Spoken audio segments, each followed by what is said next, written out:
o cinema é recheado de filmes de romance, todo mundo já sabe. Há aqueles que são construídos através de grandes atos e declarações, trilhas sonoras explosivas, cenas de beijo na chuva, cartas lidas em voz alta, encontros no momento exato, onde personagens parecem destinados a ficarem juntos independentemente do que aconteça. Mas também há romances muito mais silenciosos, sobre pessoas emocionalmente perdidas, conexões que permanecem presas em um limbo entre o quase acontecer e o não acontecer, e personagens que parecem fadados ao desencontro mesmo quando estão a poucos centímetros de distância.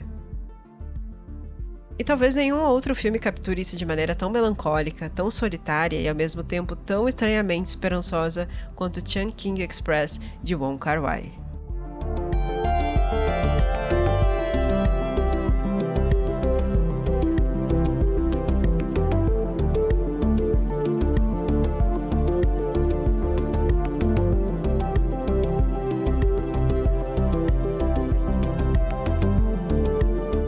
Uma história sobre o tempo, prazos de validade, repetições de hábitos, relógios marcando o fim e o começo de uma hora. É e não é uma história de amor tradicional. Wong Kar-wai parece ter um apreço muito específico pela estética da solidão, pela melancolia urbana e por personagens que existem quase como fantasmas dentro da própria cidade.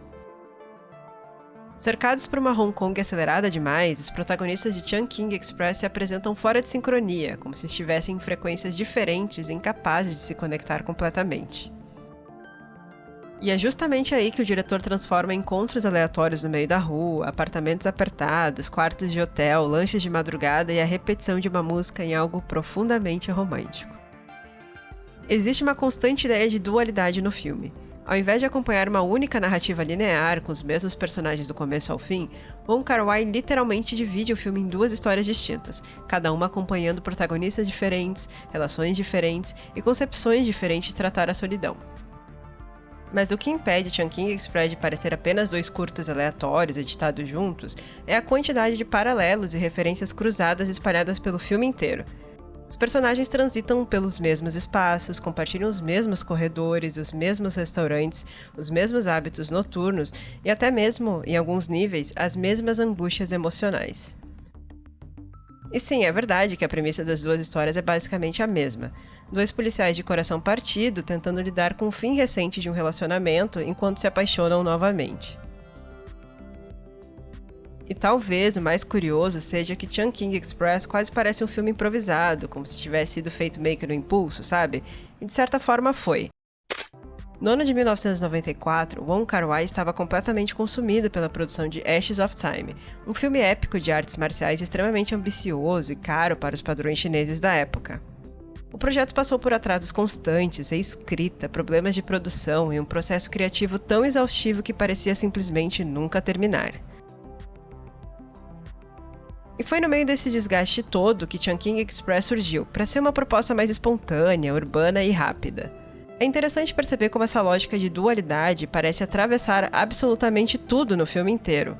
Duas histórias, dois policiais, dois interesses românticos, dois términos e duas formas diferentes de realizar o mesmo filme.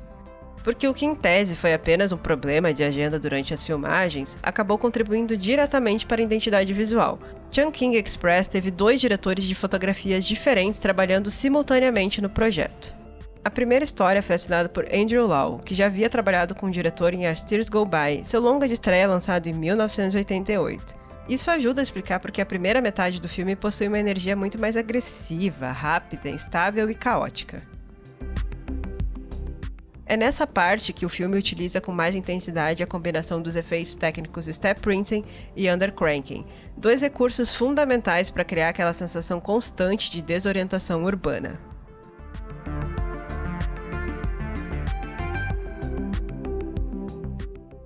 A segunda história teve a direção de fotografia de Christopher Doyle, que também já havia colaborado com o diretor previamente em Days of Being Wild, lançado em 1990.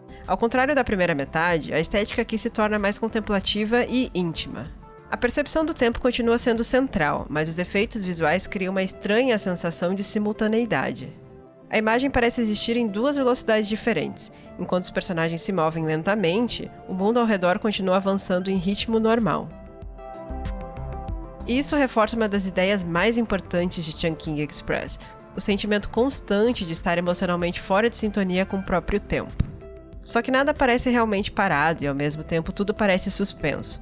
A cidade é rápida, apertada e tumultuada, e mesmo assim seus personagens estão sempre sozinhos. Os corredores são estreitos, os apartamentos parecem confinados, as ruas são vibrantes, mas existe sempre um atravessamento fixo do isolamento e da alienação. E uma das coisas mais fascinantes nesse filme é como detalhes que podem até parecer insignificantes são transformados em algo dotado de muito sentimentalismo.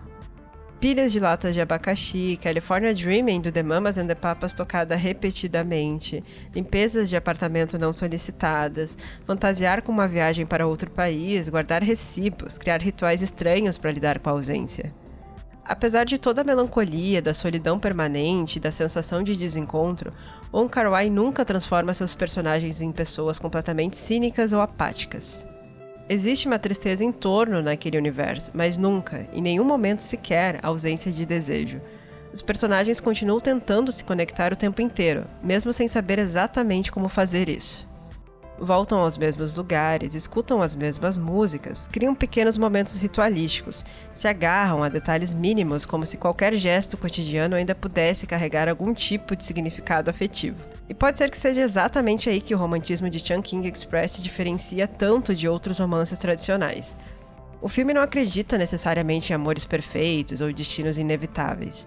O romantismo aqui nasce muito mais da tentativa, ou até mesmo apenas da ideia, do que da realização em si.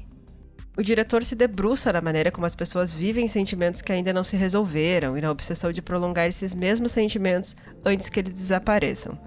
E é por isso que o filme trata de maneira tão única o ato da repetição. Não como um gesto de controle neurótico ou algo assim, mas como um tipo de continuidade emocional, como se o mundo pudesse ser mantido em movimento apenas pela insistência dos hábitos. E a esperança é muito presente, principalmente na forma como o amor é tratado quase como uma força capaz de reorganizar completamente o mundo daqueles personagens. Mesmo em meio ao caos urbano, da solidão e do desencontro, eles continuam vivendo como se qualquer pequeno acaso ainda pudesse mudar tudo. O filme continua atual mesmo depois de mais de 30 anos, talvez porque a sensação de viver emocionalmente deslocado dentro de uma cidade acelerada seja hoje ainda mais comum do que era em 1994. E no fim, o que permanece em Chungking Express não é a promessa de um romance, tampouco a certeza, mas essa espécie de esperança inquieta, quase acidental, que insiste em sobreviver mesmo quando tudo ao redor parece rápido demais para durar. E de algum modo, ao longo dos 97 minutos do filme, os sentimentos conseguem durar mais do que todo o resto ao redor deles.